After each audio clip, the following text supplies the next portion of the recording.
Alrighty then. Good morning. There was a little girl who had a little curl. Good morning, everybody. My name is Abby Haggard. This is my little oasis on the other side of those blinds. It is snowing sideways. So we're not opening those blinds. I mean, we could, but why? Why would we do that to us?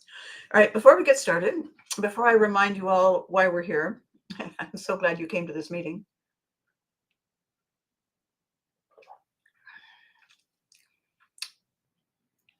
Imagine the look of absolute wonder on the person's face who first thought of a hot beverage.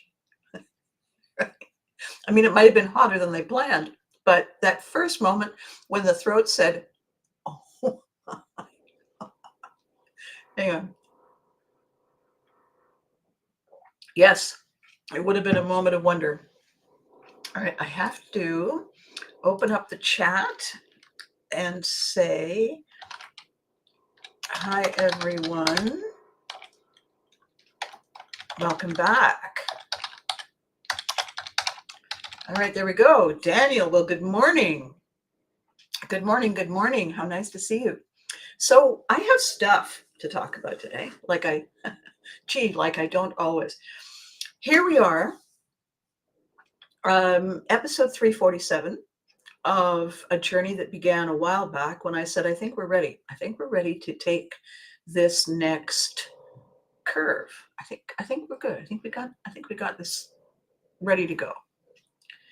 For those of you who have just been made aware of this, of me, of what's going on, because I've now got LinkedIn and I've got Instagram and I've got Twitch and of course I've got YouTube and of course I've got Facebook. So we're going to all kinds of people.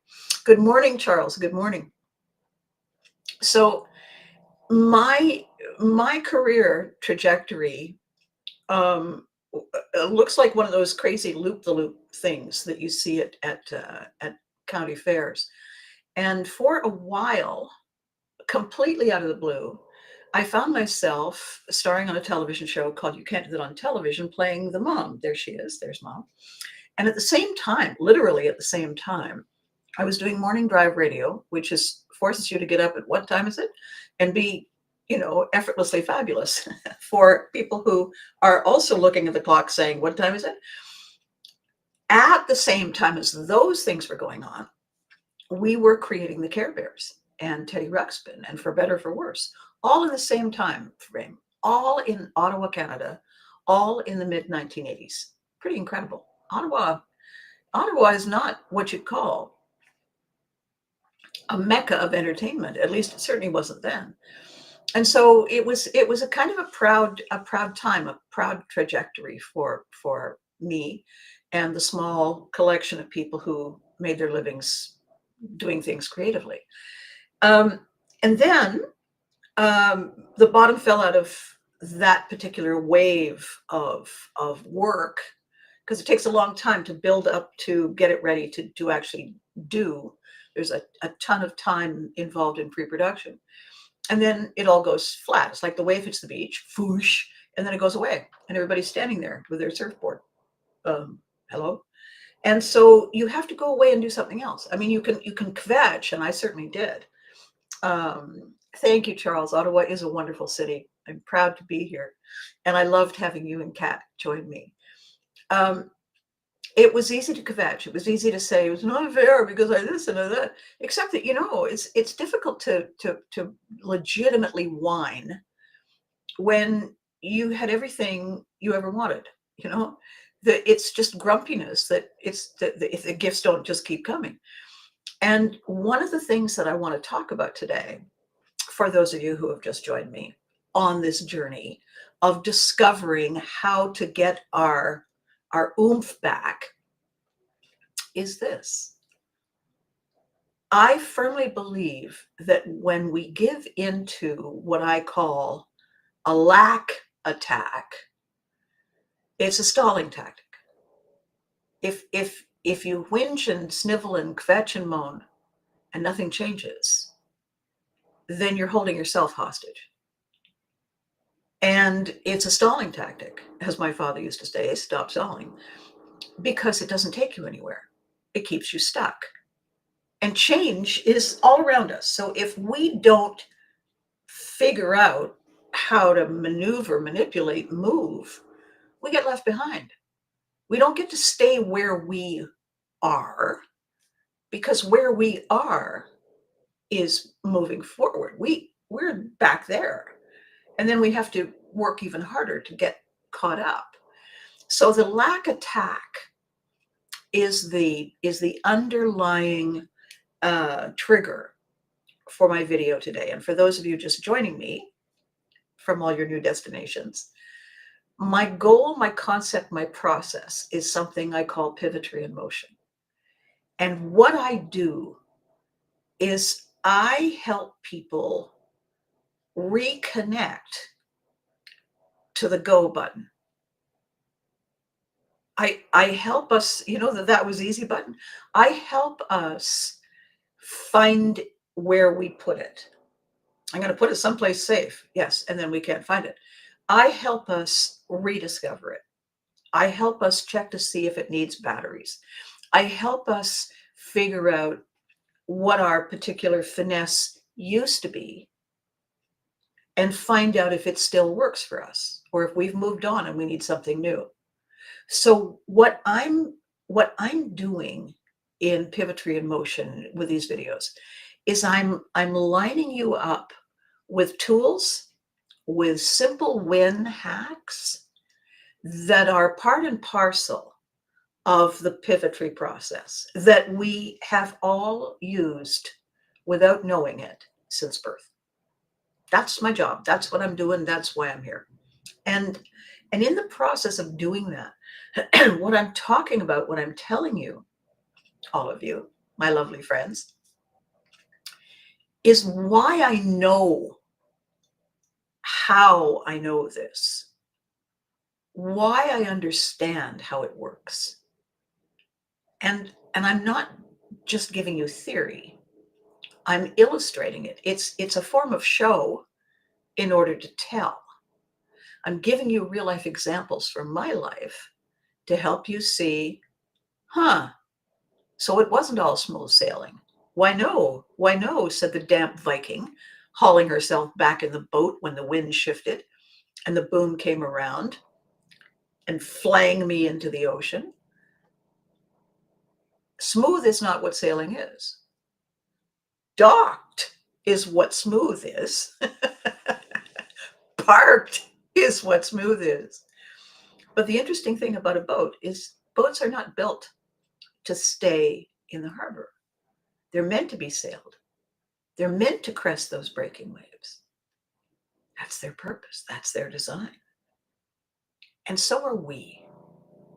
However, we have permission when the world is too much of a muchness to say, I need a minute. And the difference between I need a minute and it's not fair is that when I say I need a minute, I'm taking a minute. I'm in charge. It's my life. It's my opportunity. It's mine. It was gifted to me somehow. And therefore, I'm going to take care of it. If I say, it's not fair, and it was and he hit me for, you started it, I'm giving my power away randomly to some lame fool who happens to be strolling by. And why would I do that exactly? Have you seen the lame fools lately? Banner crop. So, two conversations that come up just as I'm getting ready to do these things. And I'm so grateful. My subject today is the sneaky hidden power that lives in thank you. And when I when I wrote the title, I was in that Viking-ish mood, I'll show you sneaky. I'll show you how this works. If somebody says something rude, if somebody decides to fire a shot across our bow, sometimes it's like accidental. I periodically get a tap on the shoulder saying that probably was unhelpful. And then I say, oh my God, oh. And then I go look for the person. I say, sorry, my bad. And they pick themselves up and say, no, no, that's okay. I know you didn't mean it. No, I didn't. I mean, if I'd meant it, it would have had a whole. So if somebody fires a shot and it hits us, one of three things has happened. They meant to, the wind shifted, or they weren't paying attention.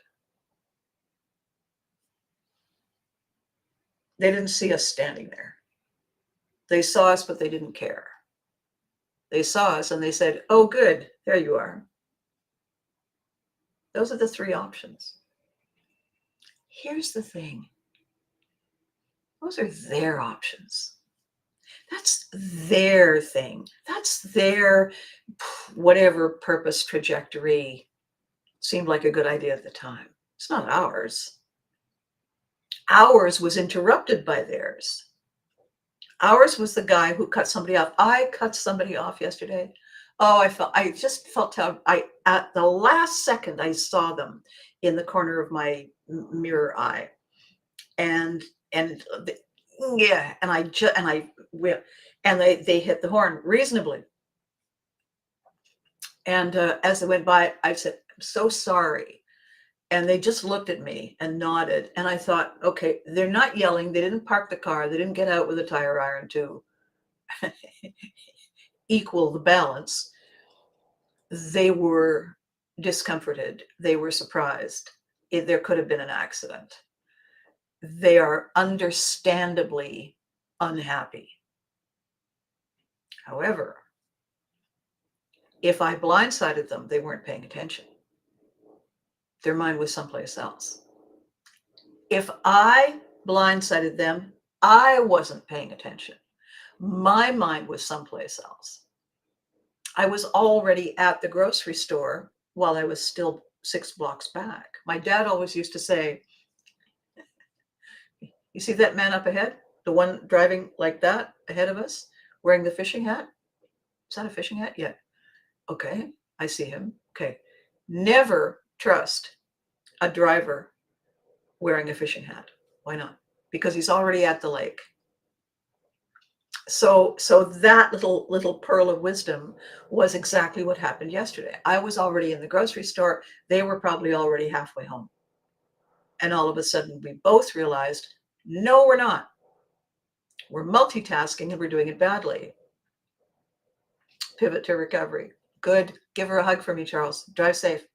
Good morning, Freddie. Good morning. So the concept I'm focusing on right in this moment, the sneaky hidden powers in thank you. I said in the description of this video that it's a give and get. Actually, it's not one give and one get. There's more layers to it. So here's how it works. If someone does not hold the elevator door for me, and I reach it just at the last minute too late, and it's closing, and they have a blank look on their face, and I say, thank you. It was, I wasn't grateful when I said it. I was being sarcastic. And they heard me. So they didn't really want to be bothered taking the time to share the ride. It's fine. It's fine. No blood on the rug. And they got caught not caring. When I said, thank you, it's going to give them an opportunity, instead of me yelling at them, it's going to give them an opportunity to say, sorry about that. My mind was someplace else. And it's going to give me an opportunity to say, oh, listen, I do it all the time. Thank you was probably inappropriate. No, no, no, it got my attention. There, we have erased the problem. We have removed the hastily drawn lines in the sand, and we're fine. We live in the same building. We might as well be fine. If I had hurled all kinds of ugly words, we'd have to get over that, and we live in the same building. So where was the benefit in being critical, in being negative, in creating toxic? None. That's the thing. It feels like we're blowing off steam, but we're not. We're anchoring ourselves. We're digging our heels in. And if you dig your heels in, you have no room to maneuver. You're like this, when what we want to be, what survival is all about, is fluid, is flexible, is resilient. So the thank you that I say, instead of any other choice selection of words, gets rid of my frustration in a much sneakier way, and it opens the door to recovery without a lot of additional anger and stress and whatnot. Right? It's sneaky, it's a subtle tool that gives us the feeling that we stayed in charge. Is the sound, is the voice of someone who has been victimized. Thank you is the sound of somebody who is not impressed by your action. That's not a victim. That's a commentary. That's an observation. That's a value add input from the outside. I'm owning it. It's an entirely different feeling, a mood, an energy.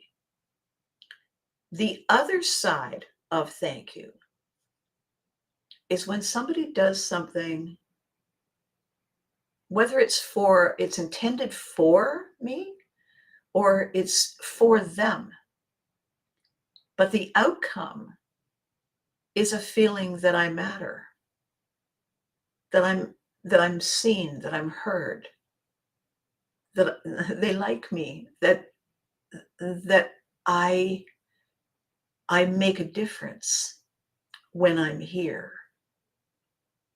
And that is like a warm wash or a cool breeze. It's soft and it's enveloping and it's comforting and it's delicious. And it comes when it comes in no way prepared for. There's no word for how fabulous it feels. And all that it takes is for someone to say, I need to tell you something.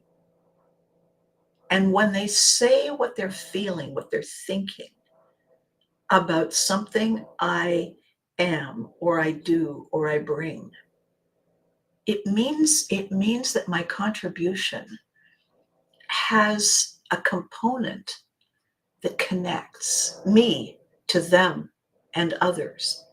I'm not doing this by myself. And that's amazing. Because we all wonder sometimes if we are doing this by ourselves. Even if we say, very funny, universe, quit messing around. Well, Elaine Lindsay, how lovely to see your face, voice, name pop up here. What I'm talking about this morning is the hidden sneaky power in thank you.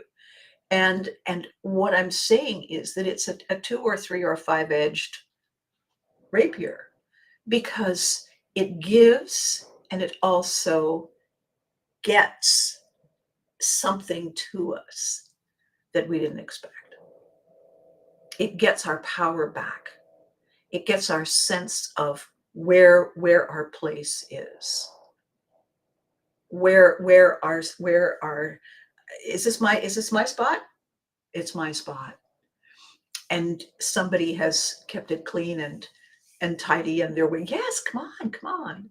Feels amazing, and it costs nothing. So the next thing I want to talk about in terms of thank you, right after another sip,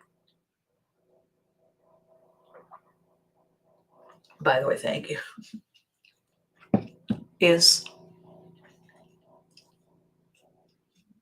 the fact that thank you overrides a lack attack.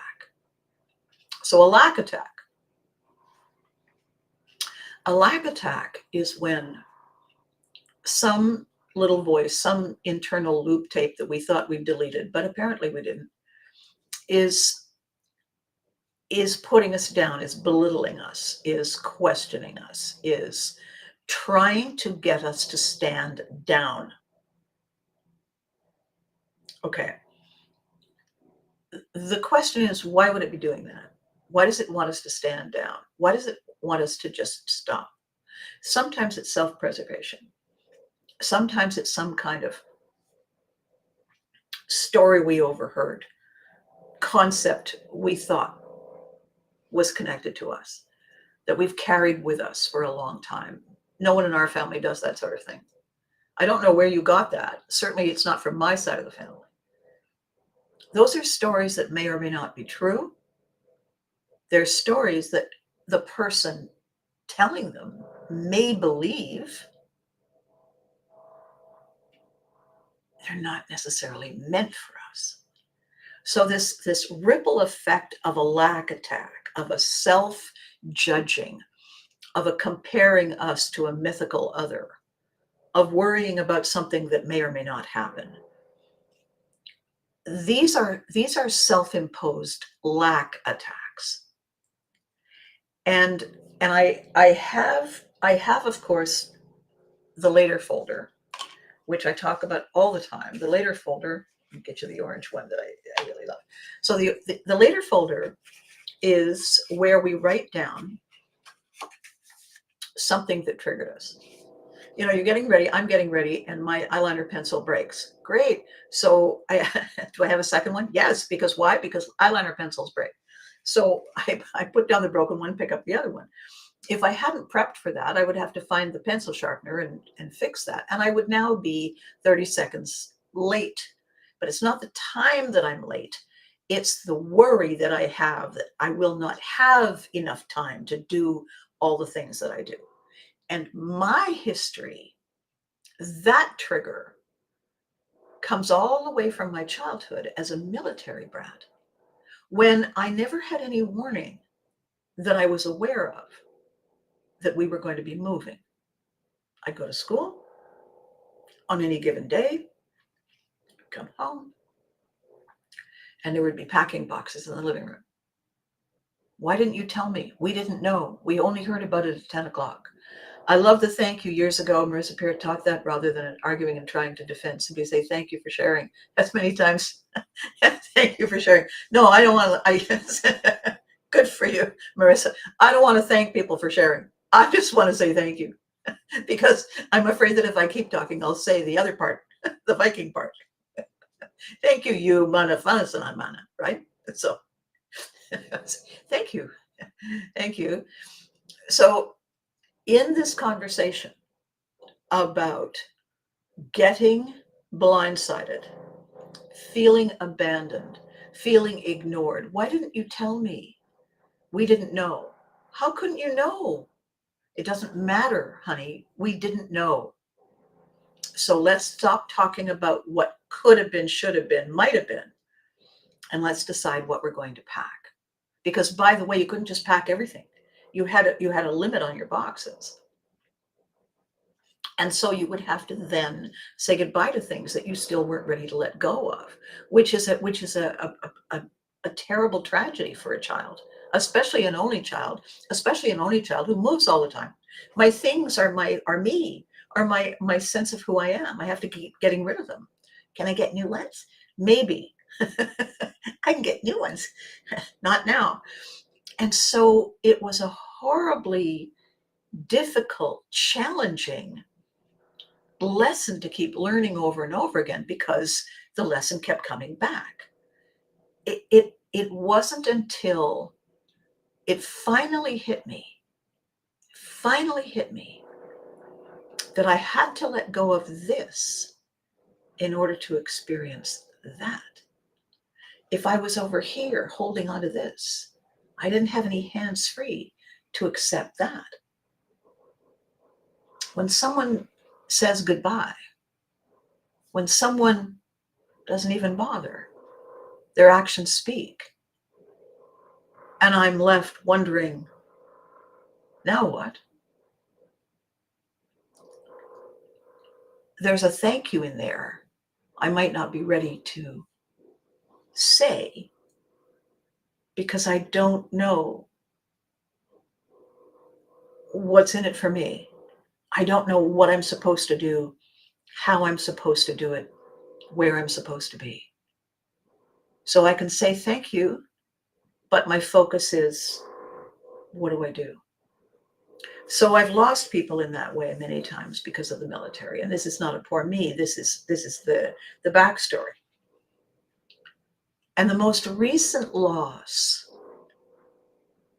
two of them. The first one was when the crash in the business happened, simultaneous with a couple of ugly public things that often come along in show business. There wasn't any work to be had. If there had been work, I would have had a good shot at getting it. Except that there wasn't any work to be had. And I didn't feel comfortable staying in a place where people would say, so what are you doing? And the answer was, I don't know. Because that felt awful. So, and I was running out of enjoying saying thanks for asking. So I signed up for two things. I signed up to join a writer's agency. I'd only written stuff for me. I didn't know what this would do and if it was going to work, but it was an opportunity. And the other was I moved away. I took an invitation to live someplace else, seriously. And I had friends help me pack my stuff, limited number of boxes, and off I went. Again, thanking my friends for being there for me. Because had I known, I would have prepped a little better, maybe. So for a while, I was very upset. For a while, reasonably, because I'd tried so hard. Good morning, Kelly. Made you laugh, Elaine. Beware the Viking. Beware the Viking. So here's what happened. If I had kept my heels firmly dug into the sand, if I had stayed in Ottawa no matter what, if I had refused to try something different, if I had said, no, you can't make me, if I had done that, then the next brilliant thing would have had to find another way to reach me if it was meant for me. And today I know it was meant for me because I have the tangible proof. So I want to show you something interesting. I want to show you something pretty remarkable. I just have to figure out how to do this so I don't don't break everything. Okay, here we go. Here we go. All right.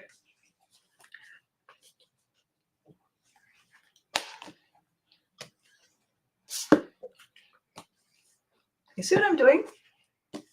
What am I doing here? I'm holding up a lot of books. I'm holding up a lot of books. I'm holding up a lot of books. This is a lot of books. You see these books? This is a lot of books, isn't it? Oops, I knew it. I knew it. You have to be more careful. More books. More books. More books.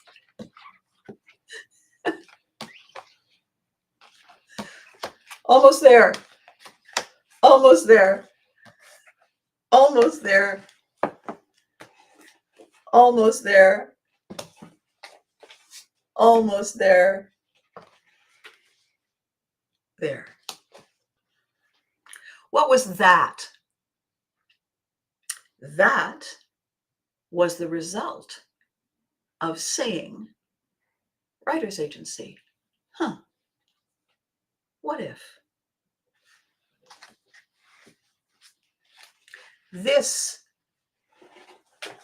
is Abby Haggard, publisher. This is Abby Haggard, author mentor. This woman had a life-changing experience happen to her. She was in an accident she should not have survived.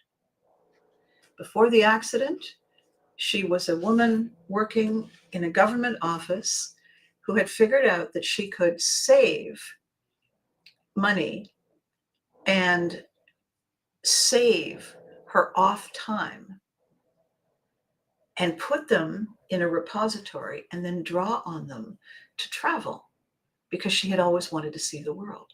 She could do it cheaply. She could do it with tours. She could do it in group settings. And that's what she did until this terrible, terrible accident. And what she did, clawing her way back from the very brink, was promise herself that the minute she was well again, she would travel again, no matter what. And the title of her book is Live Your Life. Live Your Life. A journey of discovery before, during, and after traumatic brain injury. And a loss of more things than you can begin to imagine. And what happened to her in the recovery process was the opportunity to see all the people who were there for her, who cared about her, who showed up just to say, I miss you. Thank you for being you. They didn't bring her gifts of any other kind than themselves, because she had been the first to gift herself with a determination to be grateful, to say thank you that she was still here. So the conversation that I've been having with people who are genuinely overwhelmed by all the stuff, my gosh, you go on social media and you think, somebody needed to take their meds today.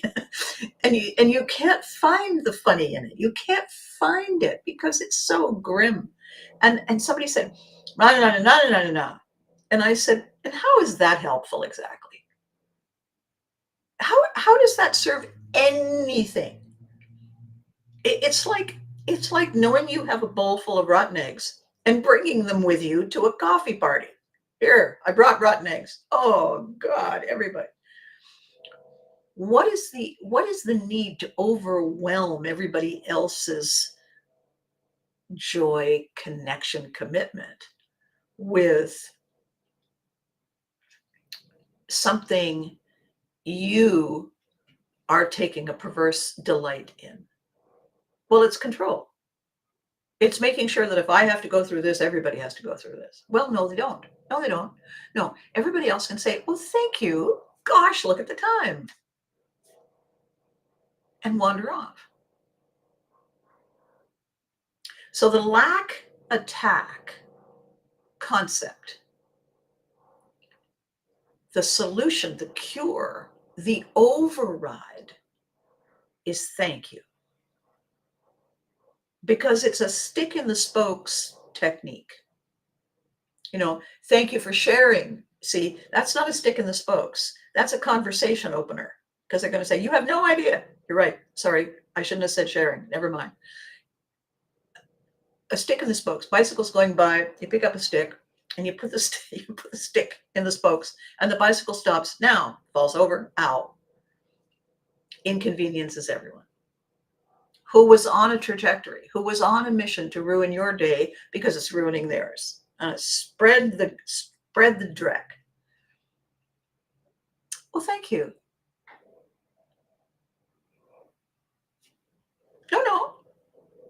No need to explain. Thank you. Gosh, look at the time. See you next time. Exit stage left, right, up, down. Everyone is angry. Everybody's yelling. Everybody's kvetching. For the people who are exhausted, it's overwhelming. Could you just go away? Could you yell over there? For the bullies who take perverse delight in seeing other people squirm, thank you ruins the momentum. There, that'll show you. Thank you. Walk away. It's a disconnect. Vikings are famous for it. Of all the things that Vikings invented, I think disconnect was probably genuinely one of them. Now, how? It's all very well and fine to say, just say no, just say thank you. We need instructions. One of the reasons we're floundering is that we haven't had a really decent update on instructions in a while. I used to joke when I tried my head at stand-up comedy saying that one of my themes was that I always thought life was lived by a book of instructions. And the reason I thought that was everywhere I looked, everybody else seemed to know what they were doing. I had no idea, but that was because I thought I just didn't get the book. We moved a lot. It was probably, 6 mailrooms back, and it would get to me eventually. And the reason nobody mentioned it is because everybody thought everybody had the book. They didn't know that I was the odd man out. That was my theory. That was what I used to say. And it was remarkable how many people in those audiences laughed as hard as they did. And I thought, oh, I've struck a nerve. How interesting is that? And then here comes the bullies. I said, you ever notice sometimes you'll meet somebody, you don't really know them. And even though you don't really know them, they seem to take a perverse delight in going out of their way to inconvenience us. They cut us off in traffic. They give us a finger of some sort. They take our parking space. They hit the side of our car with their door or the shopping cart. They steal the boyfriend. They take credit for our work on a project. What's up with that? Did we do something to them other than just be there breathing? My theory was this. They do it because not only do they think we got a copy of the book that they didn't get, they suspect that our copy was autographed and they can't stand it. That's my umbrella theory of bullies. I don't spend a lot of time on analyzing them because if I'm analyzing them, I'm not working on my stuff. And my stuff is the reason I'm here. So I always say I have a simple win hack. I have 2 today. Obviously, the later folder. If things are bugging you, you say thank you to the thing in the moment, at the moment. And then when you're getting ready to transition from this set of tasks to the next, you open the later folder and you just write down road rage, eyebrow pencil, run in the stocking, sour cream for the coffee. You just write those down, get them out of here, get them out of here, get them into here so that they're later, so that you have a clear and empty page of options and opportunity, not an exponential add-on of toxic, weighted crap. It's in here. End of the day, after each time you've written something down, end of the day, not right before bed, but close to it. Open the folder. Draw a line through everything that no longer upsets you, the way it did in the moment. That guy. Oh my gosh, new eyebrow pencil, something, something, something. Just draw it through as you're talking. The ones that still create a kind of a, okay, circle them, because that's some later homework to try and figure out where that trigger button lives, which origin story thread it's connected to. But that's later stuff. Say thank you to the folder for being a valuable assist. Put it down, go to bed. And give yourself permission to say thank you for the opportunity to have a decent night's sleep, no matter what. That's the first hack. The second is this new book, this new tool that I've just created that I am over the moon with. So this heart-shaped piece of wonder is my later folder with room for lots of notes, and it's heart-shaped because I'm looking after me. And I saw the opportunity to make them, and I said to myself, I'll just get a couple to see if I love them. And oh my gosh, the quality is incredible. So, and it's, what's so cool? There's a heart on every page. And the reason I love them, the reason I take it with me, and I obviously have to carry a bigger purse. I don't not take the later folder. I have the later folder. But in here, I have the space to write what if possibilities. I have the space to write lack attack when it pops into my head. And when I open it later and I think, oh yeah, that's a great phrase. It's a reminder that I'm leaving myself open to a personal leakage of my energy fluids. I don't wish to be the victim of a lack attack, especially if I'm the one on the attack. I don't want to be on the attack and on the receiving end. So this is the later folder for us Vikings who are focused on resilience. Brenda, what is this? You're a Viking? I'm defining and describing much need to look in the mirror for one and all to see our truths and act accordingly in life. Oh, excellent, Brenda. Thank you. You're going to share this and follow. Thank you so much. Thank you. You're a Viking too. Awesome. We're all Vikings. The other thing I want to say today that is so important, I have a couple of people I'm very, very connected to, very fond of, who are struggling. And I know we are all struggling. I know we're all having these moments. We're all showing up here for the feeling of safety in numbers. I get it. That's why I'm doing it, really. It's for me and for you. This very, very good friend said, I got to get out of here. I don't know what I'm going to do. If I don't do something, I'm going to go crazy. I've got to get out of here.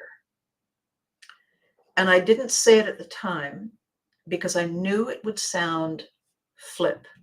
I knew it would sound like a slap in the face. And I didn't want to introduce that to the conversation. I said, instead, we need to talk about this. You need time to breathe. You got stuff to do. Let's make a plan because I have something to share. And he looked at me and he said, thank you. And I said, smart ass.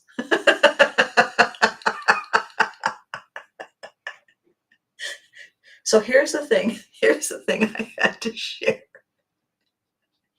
If you're going to hand people the tools, Abby, you might as well expect them to use them.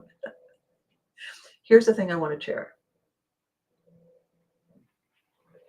The first time I said it was years ago. And it was one of those, the guy in the back hands me this and says, say this. When we say, I got to get out of here, I got to get away. I can't do this. I've got to. Everywhere we go, there we are.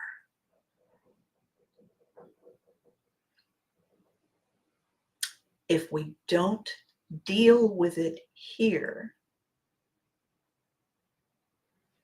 we will deal with it there. Because it's our stuff. It's not the box we left on the couch when we got in the car and drove off. If we are struggling, if we have unfinished business, everywhere we go, there it is. There we are. That is why, to my mind, and you guys can tell me if this goes bing, to my mind, that is why when we go on holidays, we pack so much into every waking moment. We fill every single moment with stuff to do, stuff to do, stuff to do, things to do, things to do, things to do, fun to have, fun to have, fun to have. If we're exhausted and we go away, the better choice would be to say, on my first day, I'm going to take a day. If it's someplace warm, then I'm going to bask in the warmth. If it's someplace old, I'm going to just bask in the energy of the centuries. Tomorrow I'll take the tour. Tomorrow I'll go shopping. Tomorrow I'll get all dolled up and go out. Today, on my arrival, is for me to breathe and say, here we are. Here we are. This stuff that I have not resolved, I put it here for now, so I can be here for me 100% now. So I can re-energize. I can refocus. I can get some perspective, some objectivity. Sleep well. Wake up refreshed. Say thank you. If it's a tropical sunny place and we wake up tomorrow and it's raining, it means that we're going to spend the day inside. Or we're going to go out and get wet. If we were going to get wet in the ocean, we can get wet standing up in the rain. It's the same wet. The world is not ours to control. The world is not ours to own. The world is where we are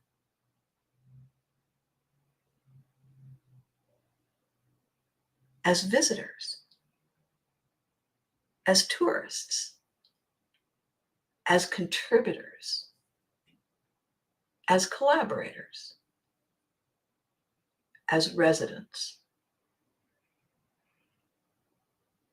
Everywhere we go, there we are. We bring our usness with us. If we don't, when you go to the border and they say, did you pack your bag or did somebody else pack it for you? Do you know if somebody else packed it for you? No, I don't. So somebody could have. Sure, I could be a size 6. Border guy, what? All right. Fond dream. Did you pack the bag? Did you put all the toxic stuff in it? What? Okay, then. Why are you going away? Does the toxic stuff need a holiday? Leave it alone. Leave it at home. Let it have a holiday without you then. Here's what I want us to think about. The tool is this. Is it our life? Is this the one we're living? Are these the opportunities that come to us when we say, I'm ready, bring it? This, by the way, these books that don't have my name on them, I was hired to ghost. I was hired to mentor.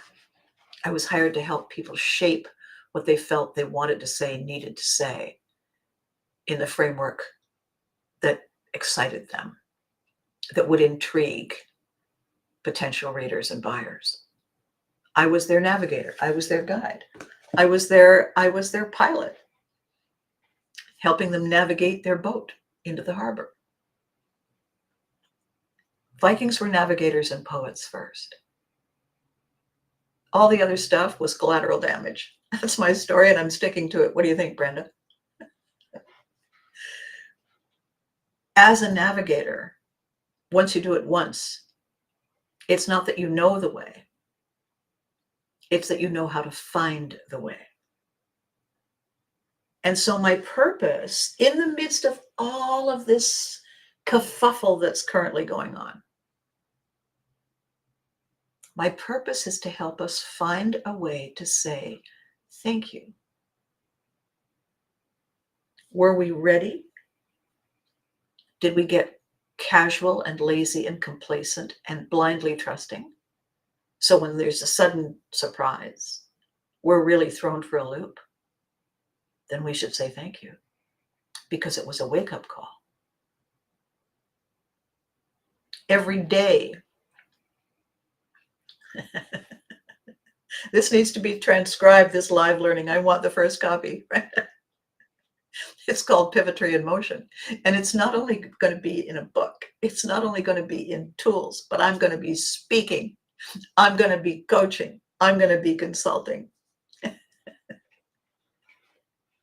Stay tuned.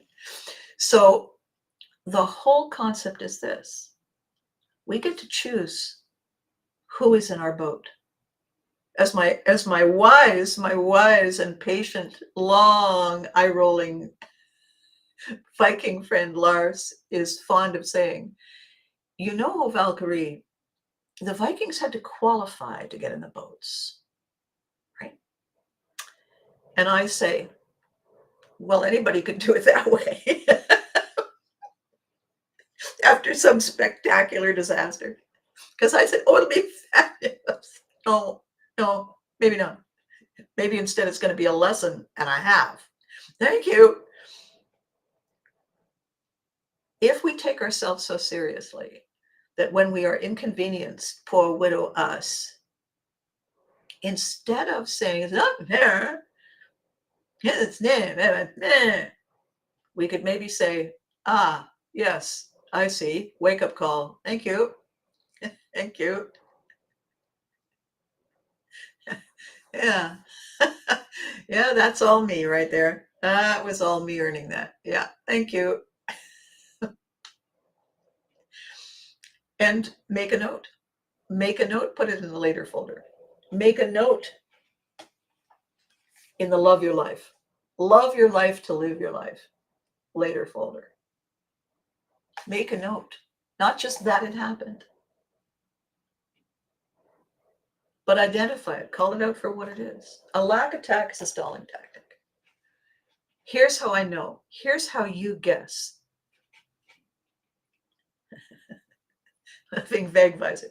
Here's how I know. Here's how you recognize it.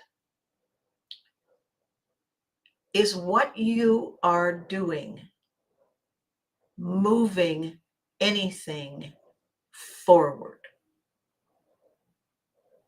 Is what you are doing making anything better? If all you are doing is calling names and accusing, you're not changing anything. You're using all your energy to blame someone for something you think happened. I have a couple of conversations quite often these days. One is when someone says, I hate this person, or I hate that thing they did. And I say, Have you met them? What? No. So you can't have a personal feeling about a person you have not met. You can have a personal feeling about their actions if in fact those actions truly happened. You can have a personal reaction to an outcome of any kind. But until you know for absolute certain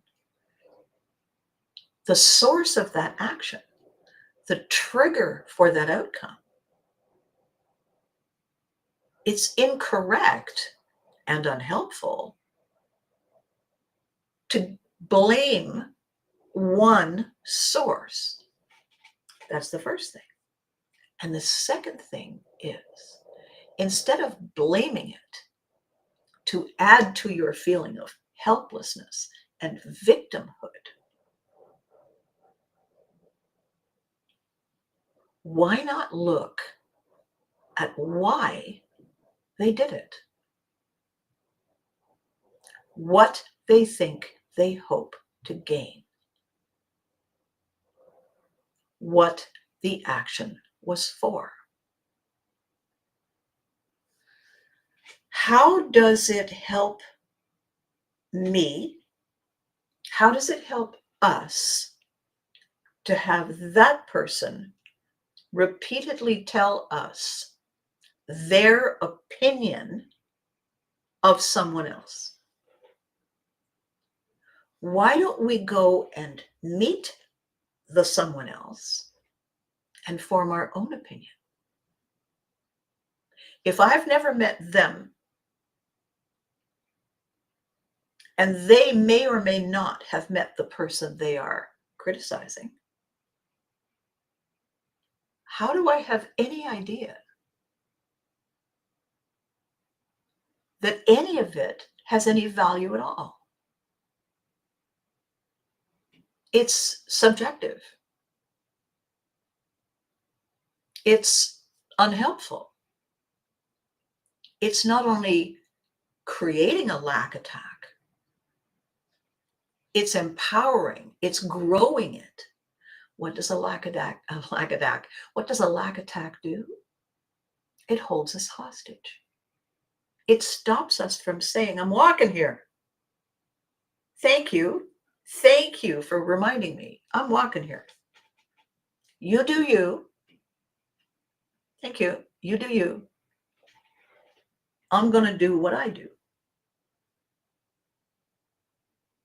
I don't believe I asked for your opinion.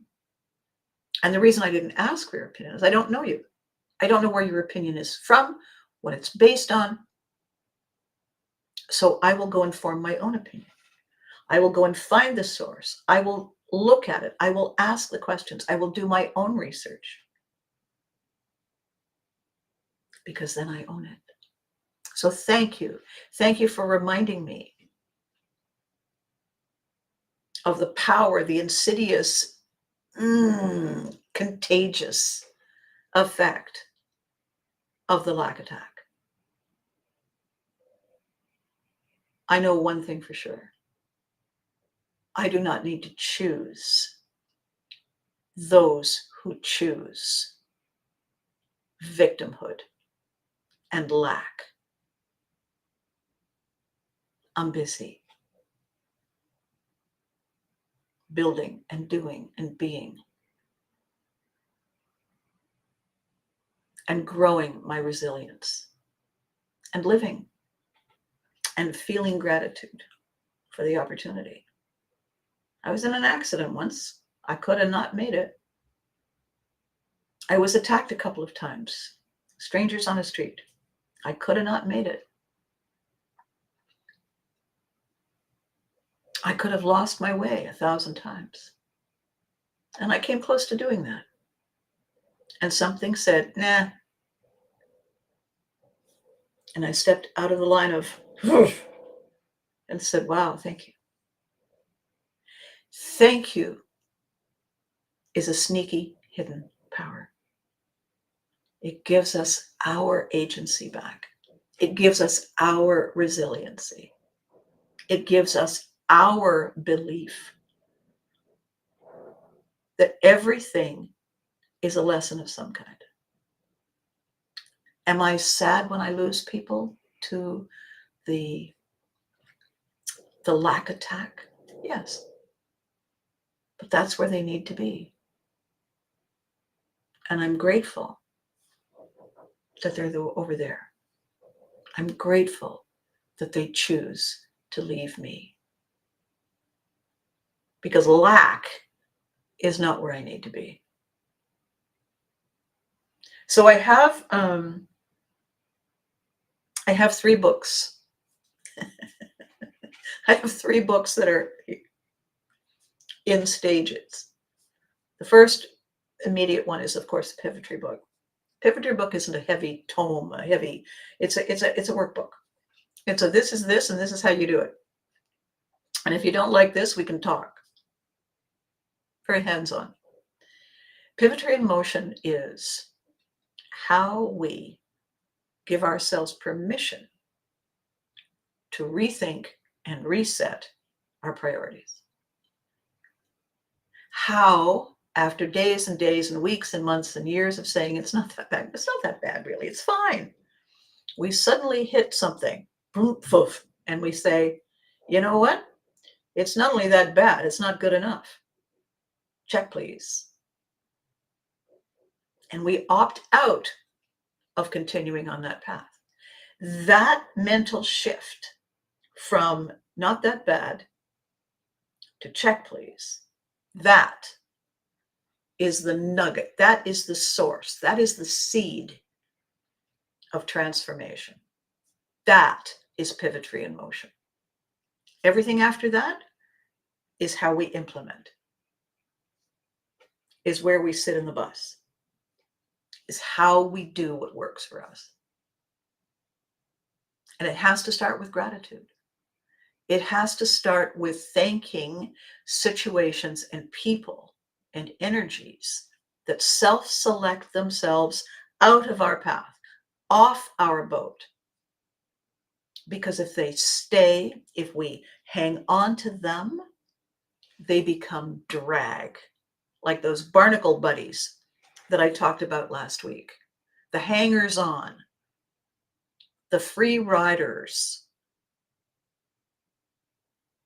who snug on so we can carry them to where they have a better view.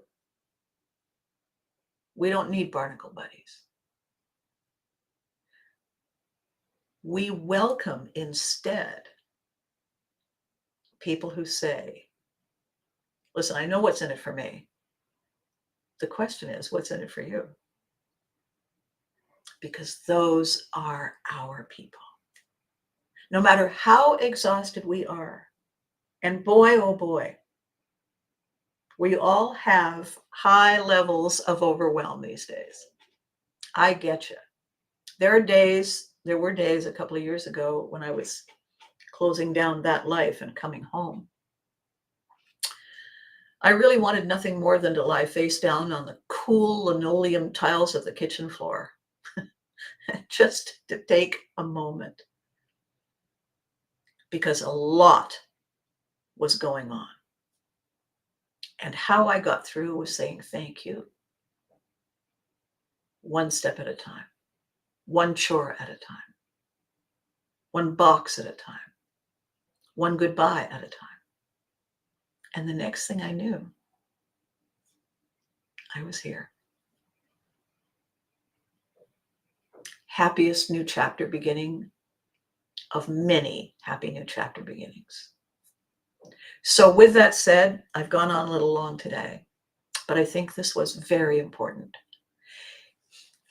Brenda, Norman, it is wonderful that you joined me today. It is amazing that you see value. I'm beyond grateful that you want to keep connected to it. You're curious about it. You have people you want to tell, because that's how this works. It takes a village. And all we have to do for the villagers is ask them, as they get on the boat, would you like a window or an aisle seat? That's really it. So people like you make it work. People like all of you, every single one of you, Freddie from the beginning, Daniel, Charles, Kelly, everybody, Eddie, every single person. You show up, you comment, sometimes you're busy, you come again. Elaine, it's been years, and all of a sudden, here we are again. This is how it works. If we focus on lack and lean into the being attacked, we have no room for thank you. And here's the thing about thank you. No calories, no cavities. And you look fabulous from the back. So here's the drill for the newcomers. At the end of every video, I ask you to do two things. The first thing I ask, I say, be good to you. You deserve it. And I don't mean be good to you, I mean be good to you. Give yourself permission. Choose. Thank you. Choose, yes. Choose 3 extra seconds with your head on the pillow. On purpose, consciously. I'm going to give myself 3 extra seconds. Oh, these are the ones that always taste best.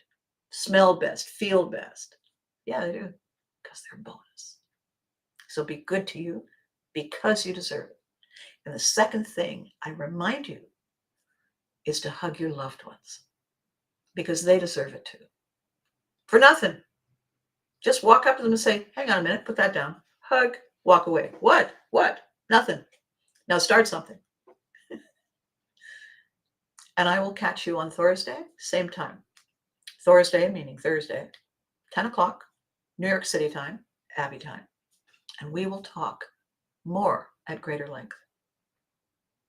And in the meantime, maybe don't plant the garden just yet. Out here, it's still snowing. Mother Nature. Oh, you kid.